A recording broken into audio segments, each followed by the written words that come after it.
Chiefs Kingdom, welcome back to All Chiefed Up. We're back with another podcast for that ass. And today I will be mocking a mock draft. Last time I did Bucky Brooks mock draft. Today I'm going to stick inside of Chiefs Kingdom and I'm going to be mocking the one and only Charles Goldman's AtoZ Sports 7-round Kansas City Chiefs 2024 mock draft version 2.0. This is his brand new mock, just come out 4 hours ago. As you can see right here, we're going to take a look at it. I haven't got a chance to check it out, so we're going to do it live. So let's jump right into it. Here we go. The 2024 NFL Scouting Combine is in the books, which means we're one step closer to the 2024 NFL Draft in Detroit, Michigan on April 25th. This is our second full 7-round mock draft for the Chiefs. Round 1, pick 32, Houston offensive tackle Patrick Paul. He says offensive tackles are rarely viewed as the sexy pick, but they're often viewed as the correct pick when you need a good one. By the way, this is a good pick. Is it a little early for Patrick Paul? It's possible. It's possible. He has got himself into round 2, in my opinion. I think Patrick Paul is a round 2 pick, in my opinion. I believe Patrick Paul is good at what he does. He come into the combine and he absolutely lit it up. He come in at 6'7.5", 331 pounds. But even more impressive, he had 36.25-inch arms. That is insanity. And by the way, he is strong as an ox. He put up 30 reps of 225 pounds with those 36-plus-inch arms. That is super, super impressive. You do not see that very often. I'll get back to the what Charles Goldman said here. He says the Chiefs aren't going to have a shot to land the upper echelon tackles like Notre Dame's Joe Alt, Olu Fashanu, Troy Fautanu, or Oregon State's Taliese Fuaga, but that doesn't mean they shouldn't consider a player at this position in round 1. Look, could they get one of these guys?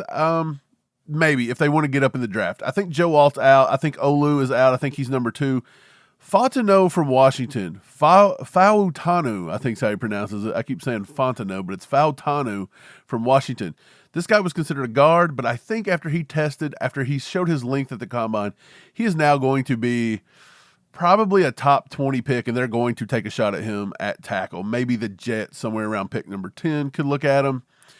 But that means maybe Taliese Fuaga out of Oregon State could slip a little bit. Could the Chiefs get some draft capital through the L'Jarius Sneed trade? Could they maybe piece something together, get up in the mid-first if he falls? They did have a formal meeting with him. He said he met with Andy Reid. He didn't say anything about meeting with Veach, but I'm assuming Veach and Reid were a package deal there. But Patrick Paul, by the way, very good out of Houston. And the Chiefs had an informal, actually it was a formal interview, by the way. They had one with him as well. His athleticism score was a 79 at the combine. That ranked 14th overall in all tackles. And his total score was a 77, which ranked 11th overall. He had a 5.13 40-yard dash. That's not really important. His 10-yard split, however, is, and that was a 177. And also to be 6'7.5", he had a 29-inch vertical and a 7.65 three-cone drill. So there's a lot to like here. Lance Zierlein has comped him to Nicholas Petit-Frere out of Ohio State from last year. And look, the dude's got long arms. It's easy. So he's going to land the first strike.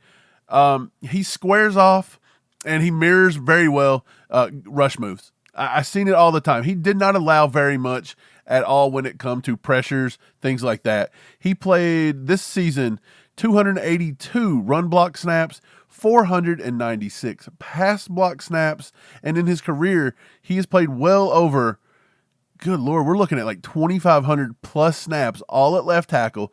He hasn't moved across the board. He is a left tackle. And this season, he allowed 1 sack, 1 hit, and only 7 hurries. PFF give him a pass block grade of a 91.5 and a true pass block grade of an 89.8. He has a lot to be desired in the run grade. But I tell you what, it's hard to get good run blocking scores from PFF. It really is. So I believe this is a good pick. Could he slide into the back end of the first? Yeah, I could see him sliding into the back end of the first. I really could. I think this is a pretty good pick here. And look, I'll go out and say it. If you can get him in the second round, 1,000% you take him. If you got to trade up in the second round, 1,000% I like the pick still. If you have to take him at 32, it gets a little iffy. But look, there's still a lot to do in this draft process. He's may solidify that first round pick. So I'm fine taking him at 32, to be honest. I think this is a pretty good pick by Charles Goldman. And he's got his finger on the pulse of who the Chiefs have actually looked at and talked to as of late. So let's go on to pick number 2. If you want to read the rest of what he wrote, you can continue to pause the video, read through all this. Right here at the bottom, he said Aaron Wilson reported he had great conversations with Coach Reed and the offensive line coach Andy Heck. So there you go. Round 2, pick 64, Michigan defensive tackle Chris Jenkins. Okay, I like it. Even if the Chiefs re-sign Chris Jones to a long-term deal, they need to invest in their interior defensive line in the draft. Players like Noddy, Turk Wharton, Mike Dannett, and Mike Pennell are expected to become free agents. Neil Farrell, Isaiah Buggs, and Matt Dickerson are your interior D linemen as things currently stand. Then he says 6'3", 299. Jenkins is known for his elite athleticism. He landed at number 6 in Bruce Feldman's annual freaks list ahead of the 2023 college football season for good reason. At the combine, his 4.91 second 40-yard dash and 1.7 second 10-yard split landed him with a 76 percentile speed score. Look, Chris Jenkins, his dad, it's in the bloodlines. His dad played in the NFL. Chris Jenkins is very athletic, okay? He's pretty good against the run. He doesn't create much in the form of pass rush. He just doesn't. Like when I watched him, I didn't see much in the form of pass rush. In 2023, he was graded an 82.7 by PFF. He played in 15 games. He had 418 defensive snaps. He only had 2 sacks. He had 0 hits, and he only had 18 hurries with 0 batted balls. So again, I don't see a huge pass rush machine here that you're going to get with Chris Jones. However, you do have somebody that's athletic that maybe underneath Chris Jones, he could learn something. He really could. He only played 9 snaps in the A gap. He played 217 in the B gap, and then he played 158 over the tackle. He did play 30 outside the tackle out there in the 7 tech, maybe even the 9 tech off ball. He played 4. So he can move up and down the line. But again, I don't think that's what they want to do with Chris Jenkins. Could he develop into that? It's possible. It is possible. He showed signs of it. His pass rush win rate, pretty good. It was 11%. It was 11%. So I won't say he's the worst. I just didn't see a lot that impressed me on film when I watched Chris Jenkins. That's not saying he's not a good pick. And especially in day 2, that is about where I have this guy going, is somewhere in day 2. I think Chris Jenkins, what he brings, his bloodline, everything about him, he's high character. I mean, I think he will be a good pick. Again, another solid pick here by our boy, Charles Goldman. I'm excited to see who he takes in round 3. Let's go through. He's not got the wide receiver yet. And on cue, here it is. Round 3, pick 95. He takes Michigan wide receiver Cornelius Johnson. Okay, guys, this is where it gets a little spicy for me. Cornelius Johnson in round 3 feels rich.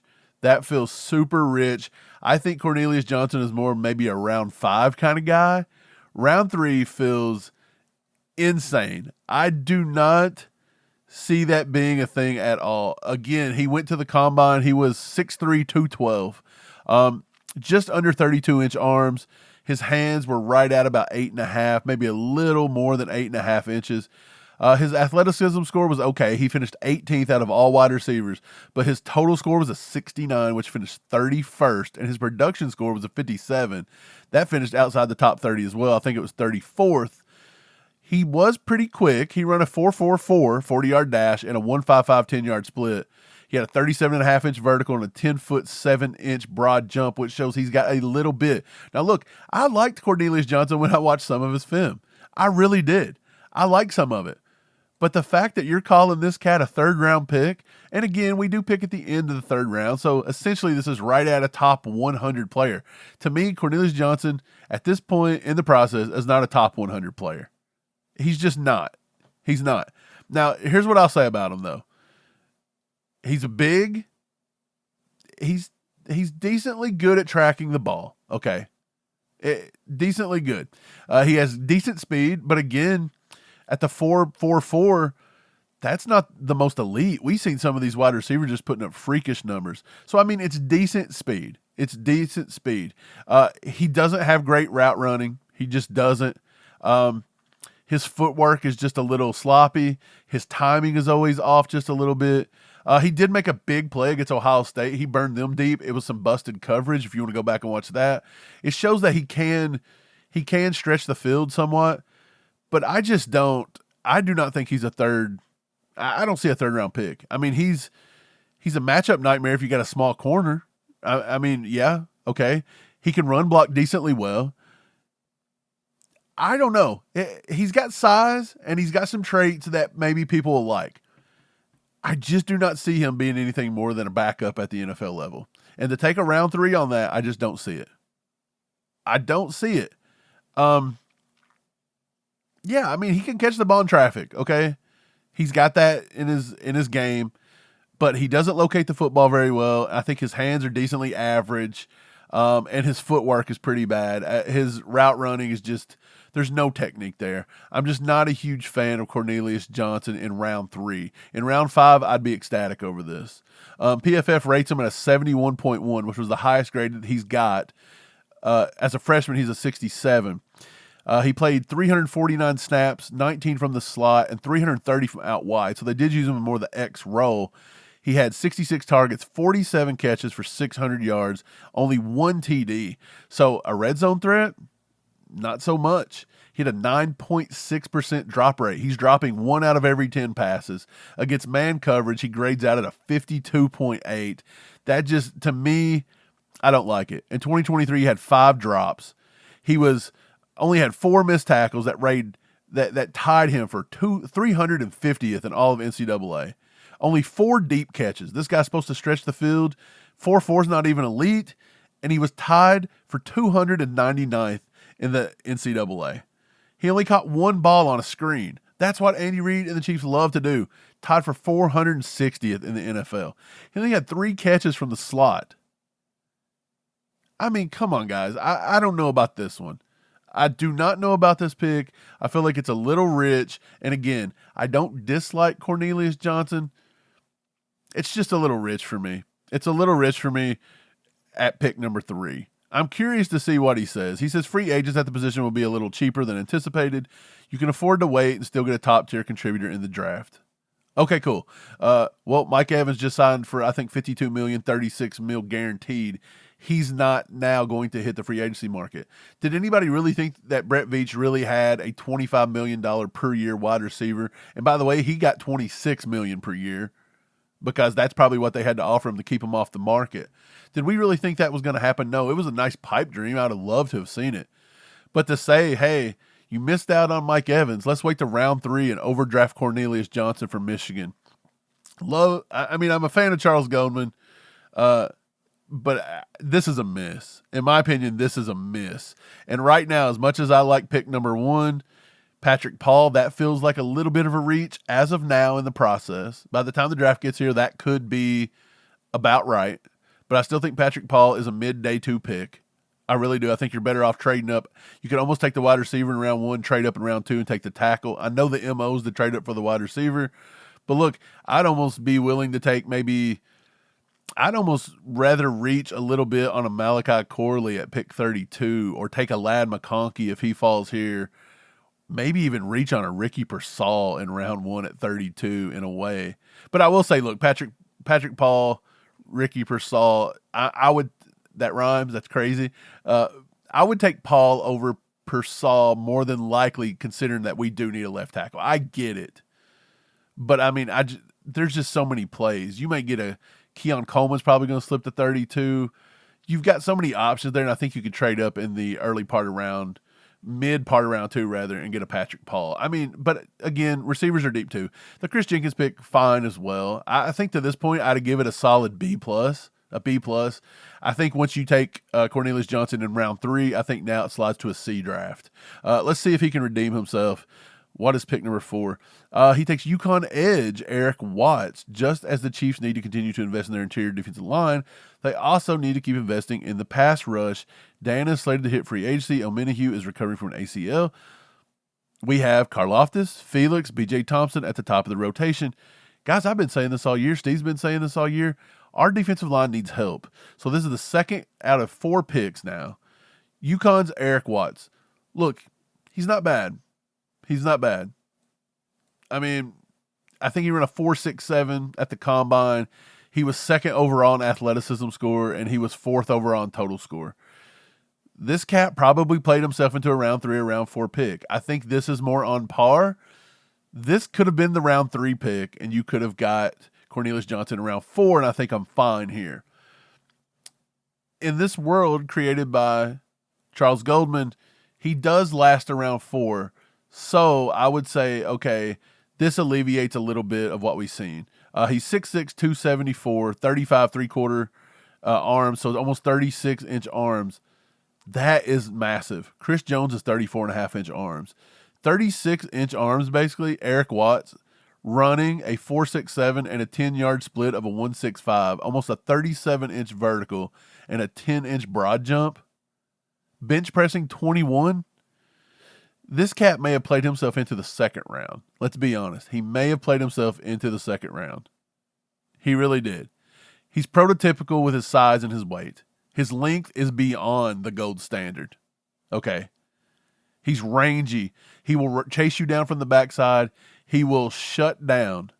He will shut down the run game. He will shut it down from the backside. He improved on his stack and shed technique all season long. He got better and better and better. He's a spark plug on the field. He will get after it. He will talk some trash. Dude, I think that NFL teams love a guy like this, and I really do feel like he may have slid himself into the second round, early third. I think at late fourth, I don't think he's there. I just don't see it. I mean, he does play with a little high center of gravity. He plays a little too high. Okay. He does need to get a little tougher when he's taking on run blocks and this and that. But, I mean, come on. The kid can play. There's enough intangibles there, and I'm telling you that 36-inch arms is just ungodly. When God was handing out arms, this sucker got in line twice, and boom. He can tie his shoes without bending over. There's something about that just makes teams want to go after him. I think he's played himself into early round 3 I'll say mid round 3 at the latest as of right now, in my opinion. So Eric Watts at the end of round 4 is a steal. I just don't see it happening. I don't see it happening. But good job, Charles Goldman, for snagging him there, I guess. He appeared in 47 games in his collegiate career, 154 tackles, 23 for loss, 9 sacks, 4 forced fumbles for recovery, and a pass batted. In the 2024 Senior Bowl, Watts was able to show off the raw athleticism, converting his speed to power with ease. Again, he's in the 94th percentile in speed and 88th in burst score. With 36-inch arms, he is going to be a prospect that's widely coveted, guys. I've been doing this a long time. It would surprise the heck out of me. I would almost be willing to bet he is nowhere near this late in the 4th round. Just not going to happen. Round 6, Washington's tight end, Devin Culp. So we finally go back to the tight end. It's not been seen, at least to this point, that we have talked to or interviewed Devin Culp, but we have interviewed Jatavion Sanders. We interviewed Theo Johnson out of Penn State. Theo Johnson broke the combine with a RAS score of a 9.99. Now, I want to kind of bring up, because I've got a bunch of RAS scores here, I kind of want to see if I've got Devin Culp's on here. Now, I'm not going to be able to load it up for you because I don't have it prepared to load up, but I can take a look at it over here on the side. Let's see what it is, and if I have it, I will read off what he did. And I do not have that. So we don't have Devin Culp's RAS score right now. He did do well, though. He did do well. He's a smaller guy. He's only 6'3", 231. That's smaller than Jatavion Sanders, by the way. 33-inch arms, okay. He finished first in athleticism score, though, because he put up a heck of a 40. He put up a 4.47 40-yard dash for a tight end that's almost unheard of, and a 1.55 10-yard split. So athletic. He can get out the ball at 6'3". He's not going to be the imposing blocker, okay? I think Lance Zierlein at NFL says he's a candidate for the bottom of a roster or a practice squad. So he is going to be maybe a tight end 3 based off of pure what he offers you. You do have to develop him. He is a developmental work. I get it. You can't teach size and speed. He don't have much size, but he's got some speed. Okay. He's well below average when it comes to blocking. Okay. He just is. He doesn't have size. He doesn't have any aggression as a run blocker. He does not. He's got good vertical speed, obviously. Okay. They had him running a lot of underneath routes. That's what they did. He ran a lot of underneath routes. He had a lot of drops. They would throw some balls right to him, just right into some drops. And then again, he would make the craziest circus catch you would ever see 5 plays later. That's just what he is. He's very inconsistent. Yeah, I mean, it's a decent pick. Again, round 6, I think, is where we got him. Probably about right. The athleticism traits probably gets him somewhere around that round 5, round 6 mark. I do believe that's right. But yeah, I don't know. Michael Penix throws a good football, and he had some issues catching his balls. If you can't catch, Michael Penix spins it. I don't know if it's a left-handed or what, but he throws a pretty football. Possibly one of the prettiest footballs I've ever seen throw. It is a tight spiral. It is beautiful. It's just perfect amount of rotations. Perfect everything. It's got zip on it. Penix throws a pretty good ball. After watching him throw at the combine the other day, I've actually brought Penix back up and tied him with like Bo Nix right at wide receiver 4 to 5. It's him, Bo Nix, and J.J. McCarthy all battling out for quarterback 4. So Penix just throws an amazing ball. And he had trouble with it. Which is very strange. But the pick's not horrible. So let's move it along. We got one more pick here.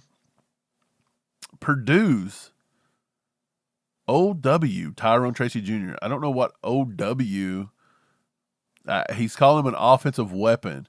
Look, he's a running back. He's a converted wide receiver. Okay? He played at Iowa. He was a wide receiver. It says it right here. I'm giving Tracy the offensive weapon designation because he started his career at Iowa as a wide receiver before eventually switching to running back at Purdue. Look, this kid's got a pretty good story. He's a good kid. He didn't think football was for him. He's seen the way the game's going. He applied himself. He changed his position to a running back. He transferred to Purdue. Boiler up, baby. That's what he does. And he turned out to be a playmaker. He looked so good. I want to say it was the Hula Bowl maybe that he got invited to. He looked so good that they give him a combine invite. So pretty good. Last year he had a whopping 6.3 yards per carry on 113 attempts, leading the Boilermakers with 9 total touchdowns.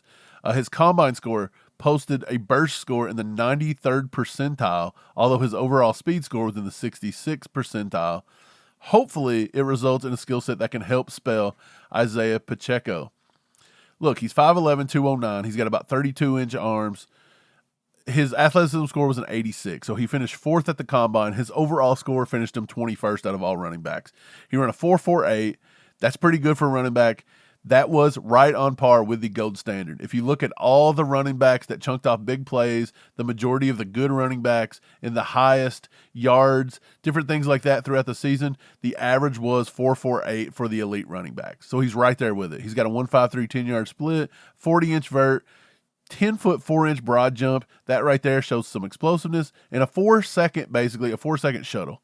4.06. So the cat can flat out run. Lance Zierlein's got him comped to Bilal Powell, if you guys remember him playing out of the Jets.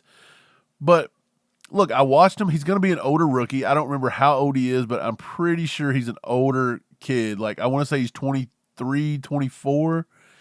I don't think he's any older than that, but he will be an older rookie.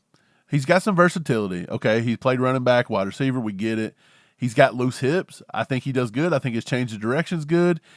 Like when he runs, it looks like it's just free. He's like Seabiscuit, baby. He just glides down through there. Long strides. He's got jump cuts. He's got everything, man. He's got spin moves. He can do kick returning. I mean, he can. He can be a gunner if you need to. But he's just not disciplined as a running back as of right now. Could he do the Jerick McKinnon role? Possibly. He's got, pretty good blocking ability, but he's going to have to step that up. If you want to be McKinnon, you're going to have to step up your blocking. That's just the way it is. But yeah, he always likes to get outside. He kind of reminds me of Pacheco in that, where he constantly wanted to break it outside. He's got to stop doing that. You got to hit your hole. You got to stay within the tackles here. But look, man, Tyrone Tracy in the 7th round would not be a bad pick. a flyer running back here. That's what the Chiefs will do, or a UDFA. So Charles Goldman, I've mocked your mock, and here's what I'll say. Pretty good picks. I like the Eric Watt picks in round 4. I don't think he's going to be there in round 4. The Devin Colt pick, you're fine with that one, I guess. Tyrone Tracy in round 6, I'm fine with that one. Round 3, I'm not feeling the Cornelius Johnson. We didn't double dip at wide receiver, and just taking Cornelius Johnson at pick 95 to me, I can't let that slide. If we don't pick up a big free agent wide receiver, in which I don't think Brett Veach is going to do it, are we fine with just bringing in Cornelius Johnson? I don't see it. I'm not buying it. Do like Patrick Paul in the first round. I think that's serviceable. I like Chris Jenkins in round 2. I think that's serviceable. But that's pretty much going to end it, guys. If you like this kind of material, if you like this kind of content, let us know in the comments. Subscribe to YouTube, youtube.com/allchievedup. Hit up our Patreon, patreon.com/allchievedup. Hit us up on social media. We've got an Instagram. We've got Twitter. We've got TikTok. If you TikTok, we're talking and we're ticking over there, baby. So, yeah, thanks for liking. Thanks for subscribing. Hit that bell for us. We'll catch you on the flip. Go Chiefs.